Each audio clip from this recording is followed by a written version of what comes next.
Dogito, given that in the House there were many hearings, medyo napahaba. We anticipate, of course, when it comes to the presentation of evidence, and there will be some defense arguments, mapapahaba din yan. Can there be a possibility of some kind of public fatigue and disengagement when it comes to monitoring all of these impeachment proceedings? Definitely, that there's a danger of that, and we have seen that over time and time again. Pag nag-extend yung mga hearings na ganyan, nagkakaroon talaga ng public fatigue. In fact, it's sort of happening with the flood control projects.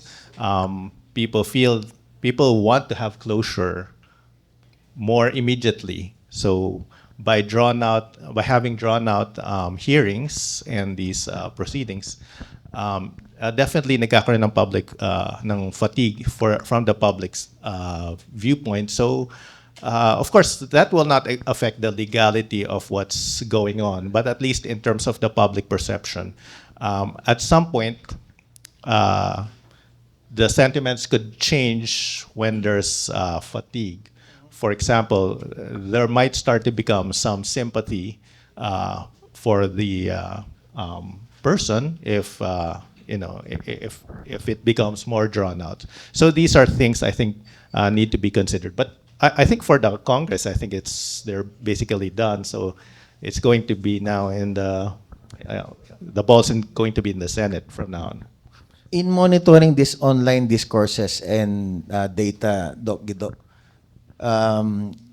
we invited one analyst before, and she said that you have one camp from one side and then the other camp, but there is a so-called third force. In your evidence-based research, how plausible is this third force coming out and, being a force to contend with in the coming elections? Yeah, actually, we have been monitoring the forces that are involved, and there's definitely a force behind the Dutertes. We can't deny that. And some of the data from some other firms show that they're maybe in the 30 to 35% range. There's a force behind the Marcos, and then there's a force behind the.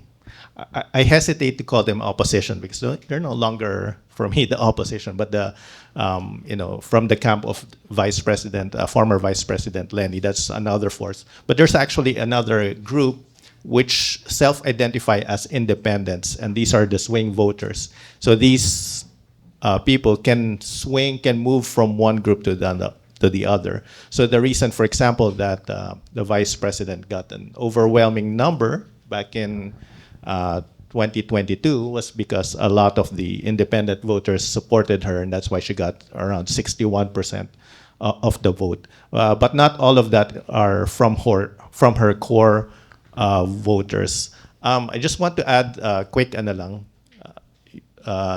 Yun nga. So this one came from yun nga, sa acquisition apps. I think I mentioned this. 90% of Filipinos demand that Vice President Sara face Senate trial. So this is from a recent survey, and that includes 70% of Duterte supporters. So that's actually surprising to me that from this survey, even the Duterte supporters want her to face the Senate trial. But again, we don't want the proceedings to drag out because this will cause fatigue in the public sector. Kong Terry, I'm not sure if you are aware or you can freely divulge. Has there been any kind of rift between Congress and the executive department amidst all of these proceedings in the House? Has there been some kind of participation, communication, correspondence that would somehow affect the ability of Congress to pursue this independently? No, I don't think there is. No, kasi impeachment is solely the province of the legislature. No, so I don't think the executive department has any place in proceeding with the impeachment. So this is solely a House initiative. No? So the executive has no participation in it. There's one aspect of the narrative. They say that how come House is focused on VP Sara when there are other accountable officers who can be removed by impeachment pero hindi yata pinapansin ng Congress. What's your take on that, Kong Terry? I think isa-isa lang eh.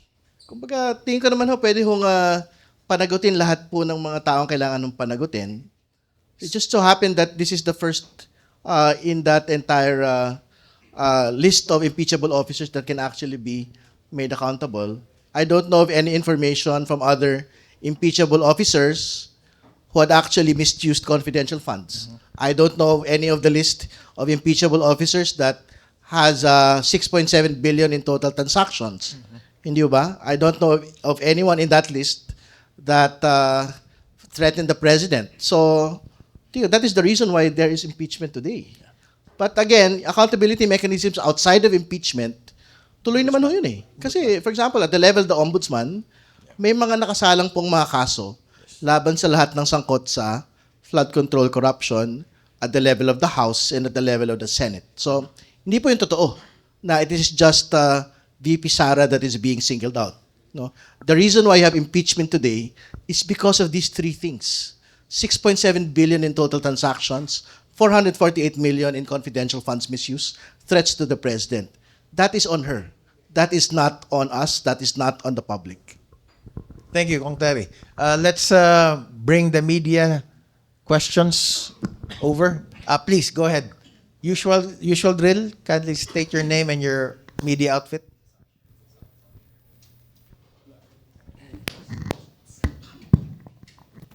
Good morning po, our honorable panel.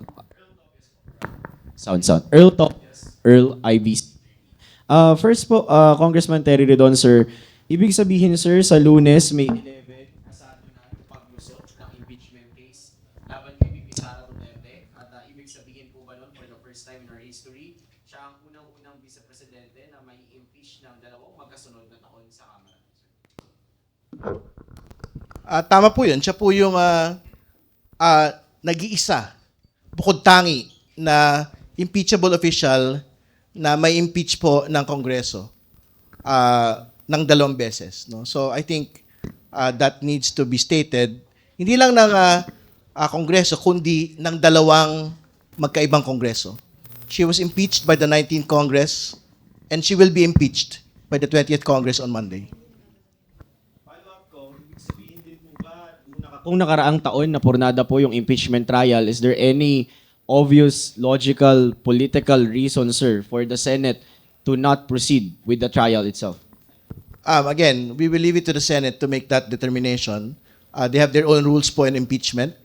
So sila po yung magiging mapagpasya on how they would want to undertake impeachment proceedings as soon as we transmit to them the articles of impeachment. Thank you, sir. My next question po for our Dean. Dean, hi. Sir, paying respects, FEU homegrown po. Nice to see you, sir. Kaya pala ang galing ng tanong mo.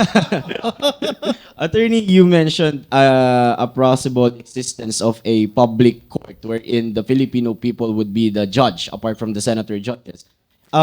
That being said, attorney, would it also be a double-edged sword na pag na-unveil na yung mga evidence to the point na hindi na ka-deny-deny na halos wala ng lusot, would that also affect the senators backing the VP Sara Duterte now negatively to the point that them voting for acquitting the VP Sara Duterte would not make sense for the Filipino people and a possibility of a public stir, ayoko namang sabihing outrage, pero yung mas mataas na emosyon ng sa taong bayan kung hindi boboto according to the evidence, attorney? Siyempre naman, basta't hindi ka bumoto ayon sa ebidensya, talagang nagbubulag-bulagan ka na.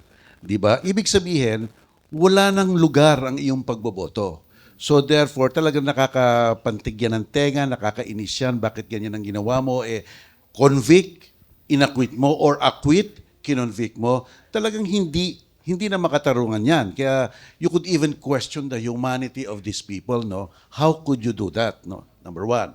Number two, ang ating experience sa ganyang mga di magagandang nangyari na tinatago ang katotohanan, yung kay Estrada.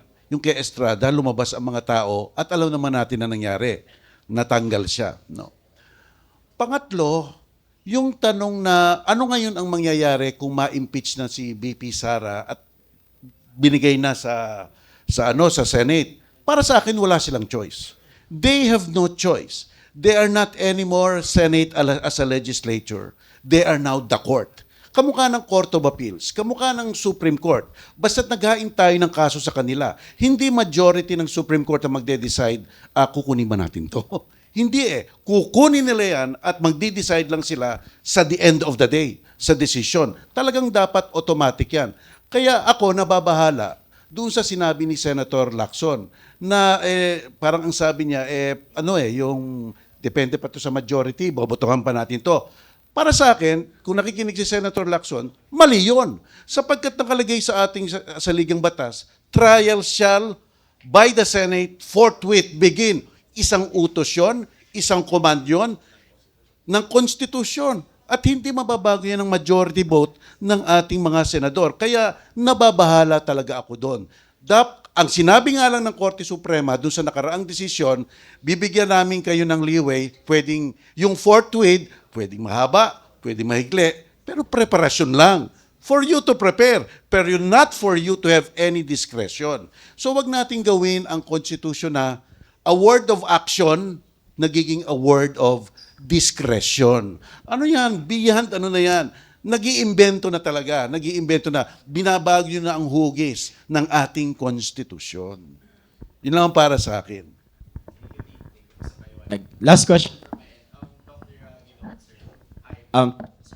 You said the leverage of the VP is her announcing her presidency for 2028. But on the numbers side, sir, will it also actually affect her negatively? Because does it affect her or put her in the pedestal of question? Is this the official that is fit to be a president for 2028? Kumbaga, yung nag-announce kasi siya, meron ding time ang taong bayan para kilatisin if she's fit for the office. So, numbers-wise, sir, may ganun bang side ang public na baka ini-examine na din nila ngayon si BP Sara? Although they support her now, is this someone that they want to vote for 2028, Doctor? For sure, in my opinion, it can affect her negatively. In fact, historically, we see that most candidates try to delay as much as possible their announcement for their candidacy. In fact, some will delay until the day of the filing. So, and we can see that maybe being used as a strategy. I'm not sure, but I can speak for them. But for example, Senator Raffy Tulfo has declared that he will not be running, and even Mayor Lenny has also said that she's not running. But nothing; these are not promises. Nothing is set in stone, so they can change their minds and they can file for their candidacy. Maybe they're just monitoring their numbers at this time. But for the vice president, it actually makes her a target. But I think from their standpoint, I think they had to balance out their decision between postponing the announcement or delaying it as much as possible, or declaring it because maybe perhaps they, in their assessment, they need it now more than they need it later to protect her from the impeachment. So I think it's a strategy that can go both ways, can be an advantage for her, but could also be a disadvantage.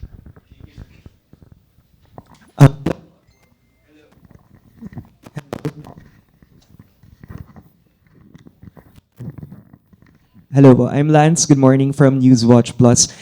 May question po muna siguro for Attorney Mel for the legal perspective. In the scenario lang po that the Vice President resigns amid all these impeachment proceedings, and ang sabi kasi nung ilang mga mambabatas din, I remember si Congressman Jinky Luistro, she said na magiging moot na yung removal from public office but the trial must still proceed because there's still the issue of perpetual disqualification. Kayo po ba, sir, on a legal standpoint, do you think the the trial will still proceed kahit po mag-resign si VP Sara. Kaya napakahalaga nung mangyayari sa Lunes, no? Tama ba? Kung sa Lunes. Kasi before that Lunes, kung mag-resign, wala nang impeachment trial. So, hindi matutuloy. Walang okasyon para ipataw yung desisyon na perpetual. Hindi na mangyayari yon. Pero oras na transmit sa Senado, sundin na lang natin ang konstitusyon. Trial shall forthwith begin. Hindi naman sinasabi ng konstitusyon na whether provided that you do not resign. Wala. It's the constitution is an absolute pagdating sa trial sa Senate.